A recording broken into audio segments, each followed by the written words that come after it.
So it always seems like a waste. All these 1mm cutting discs, they cost a lot. You know, over £1 each, and you get to this sort of size and you can't use them. But, I think I've had an idea. So here we have eBay's finest die grinder. And I've got a job coming up where I need to get into some tight gaps on the Rover. And I figured this would probably be better if I could have a cutting disc on the end. I could get into those tight gaps. So let's see how this turns out. So this here's the plan. Got a lot of turning down. Going to make a mandrel. So I thought you'd be interested to see this. I'm going to bring you in and show you the mini lathe chipping. Making perfect little chips.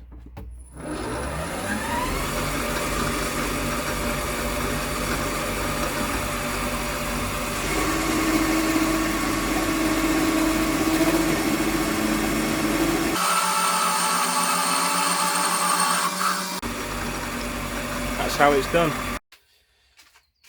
So on this mini lathe, or small lathe, whatever it is, I've added a plate around the back because underneath this headstock there's a large under-supported area where the old motor used to go.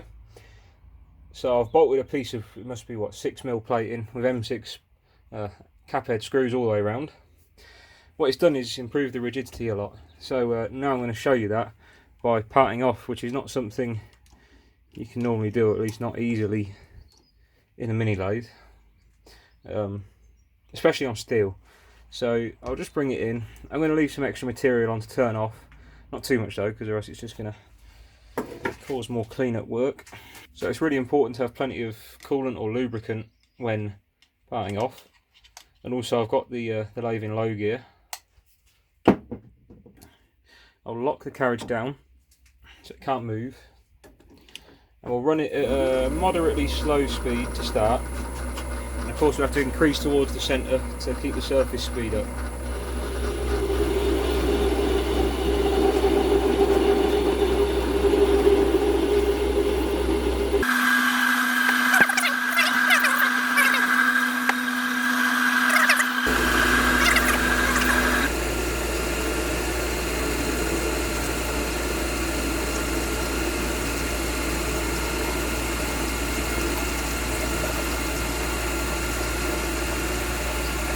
Go. So that's lovely and parted off. Damn sort of easy and hacksawing. Oh, that's hot. So I'm quite lucky with this chuck. I've just turned it round and it just always seems to run true. I mean, that's ideal, that. So now we're going to machine the face flat. We're going to turn a register to accept the centre of this, and then I suppose you'll have to make a cap and just a little clamp. See how that goes. So for those of you that haven't seen these are spiral flute taps. So because I've got a blind hole in here, I want the chips to evacuate out of the back. I don't want them to crunch down into the bottom of the hole. So I'll show you how these work. I'm not going to machine tap this because it's not overly deep, the hole. So I'm just going to run it in by hand to avoid having a smash. Just a drop of oil, don't need much.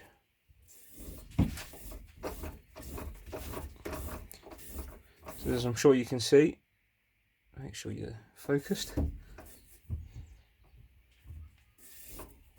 All the chips are coming out the back. Not taking too much effort either, so this is a good tap. Get that nip.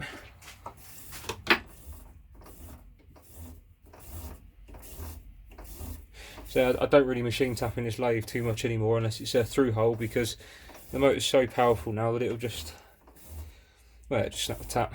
The old motor never used to be powerful enough, it used to just sort of stall. Right, that's hit the bottom of the hole now. I will use the lathe to reverse it out.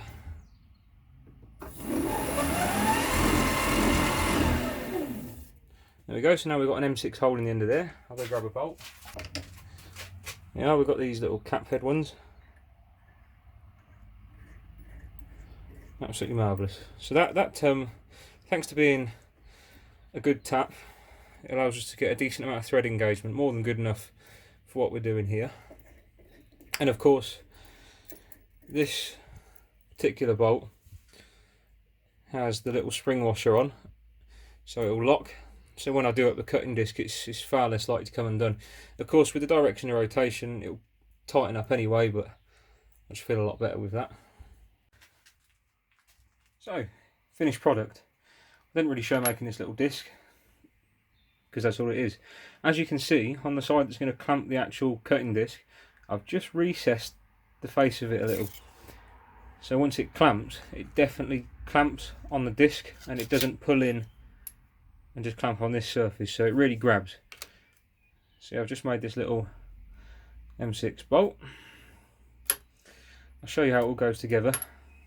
So what you do is you put the cutting disc on. I like to have the metal bit inwards, I suppose it doesn't really matter. So that fits on there. It doesn't need to be overly tight tolerance, just close enough. So you put the disc on.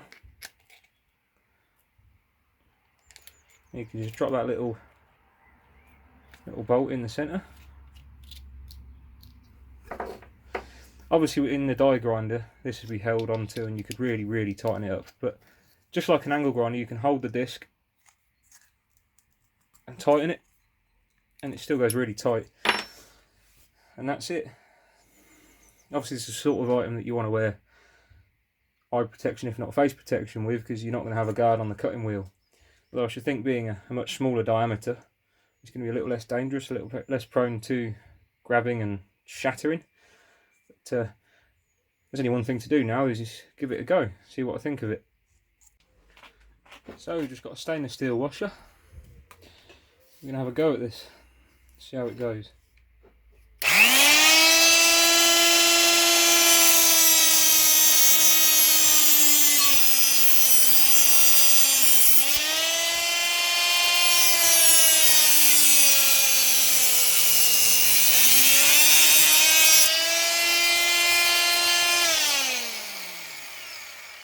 Not even that hot. I reckon that's a success. So if you enjoyed the video, please consider subscribing. I upload stuff a bit more regularly now we're in lockdown, but I just like making these little tutorials. You can make this for absolutely nothing in your workshop, rather than paying a tenner for one off of eBay and then you're tied into buying the discs. So yeah, tell me what you think down in the comments, and cheers for watching.